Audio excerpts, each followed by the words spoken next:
बचत गटांना kitchen van उपलब्ध करण्याचा प्रस्ताव शासनाकडे दिला असल्याची माहिती महिला व बाल विकास मंत्री वर्षा गायकवाड यांनी दिली। मानसी महिला उन्नती केंद्र आयोजित पुनवडी जत्रेचे उद्घाटन वर्षा गायकवाड यांच्या हस्ते करण्यात आले। या प्रसंगी आमदार दीप्ती चौधरी, महापौर चंचला कोदरे, उपमहापौर बंडू गायकवाड, काँग्रेसचे शहराध्यक्ष अभय छाजेड, कमल व्यवहारे, नगरसेवक दीपक मानकर, नगरसेविका वैशाली मराठे, संगीता तिवारी आदी मान्यवर उपस्थित होते। महिला बचत गटाने उत्पादित केलेल्या वस्तूचे प्रदर्शनाबाबत वर्षा गायकवाड म्हणाल्या, बचत गटाने उत्पादित केलेल्या वस्तूंचे प्रदर्शन भरवले पाहिजे। यामुळे महिलांना प्रदर्शनात कोणत्या वस्तूची मागणी आहे, वस्तूंची गुणवत्ता कशी असावी याबाबत कळते। बचत गटांसाठी शासन विविध योजना राबवत आहे, याचा फायदा बचत गटांनी घ्यावा। महिला धोरणामध्ये वंचित घटक, महिला बचत गट, तृतीयपंथीयांचा समावेश करण्यात आला आहे। डिसेंबरपर्यंत महिला धोरण मंजूर होईल। महापालिकेने महिलांसाठी 5% निधी राखून ठेवावा। या निधीतून महिला सक्षमीकरणाचे कामे हाती घ्यावीत।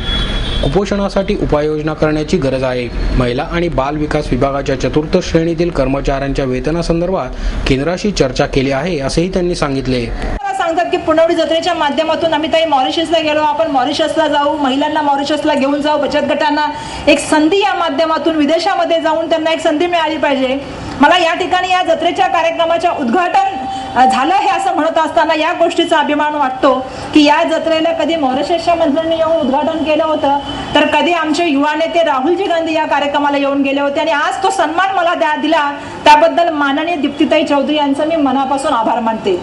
आमदार महिला झाली, महापौर महिला झाली की सगळ्यात प्रथम जर काही कुठल्या गोष्टी होतात तर महिलांच्या संदर्भामधला मी अभय छाजेड यांचे मनापासून आभार मानते की त्यांनी कौतुक करत असताना सांगितलं की ज्या वेळेला महिला महापौर झाल्या आणि आज तर मंचकावरती बघितलं तर आजी माझी 3 महापौर बसलेले आहेत आणि मला आनंद या गोष्टीचा आहे की महिला महापौर झाल्यानंतर जी त्यांनी गोष्ट बोलली ती गोष्टीला मी सहमती दर्शवते की त्यांनी सांगितलं की पुण्यामध्ये ज्या तऱ्हेने बचत गटाची चळवळ मोठ्या प्रमाणात चालली आहे ते बाकीच्या शहरी भागामध्ये त्या तऱ्हेची चळवळ ज्या तऱ्हेने व्हायला पाहिजे त्या तऱ्हेने नाही। मी मान्य करते की शहरी भागामध्ये त्या तऱ्हेची चळवळ नाही ज्या तऱ्हेच्या ग्रामीण भागामधल्या चळवळी आहेत। पुण्याची संस्कृती ही बाकीच्या राज्यामधल्या बाकीच्या जिल्ह्यांपेक्षा थोडी वेगळी संस्कृती आहे, कारण पुण्याला शिक्षणाचं माहेरघर म्हटलं जातं। त्याचबरोबर क्रांतिज्योती सावित्रीबाई फुले, महात्मा ज्योतिबा फुले यांच्या विचाराचा असलेला पुणे हा भाग आहे आणि चळवळीचा असलेला पुणे हा भाग आहे।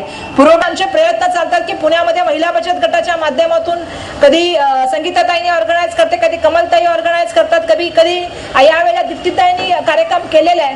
पण मी दीप्तीताईंना यासाठी धन्यवाद देते की त्यांनी आज कार्यक्रम हा आज ठेवलेला आहे। दिवाळी 1 तारखेला, पण मला आजच असं वाटतं की दिवाळी सुरू झालेली।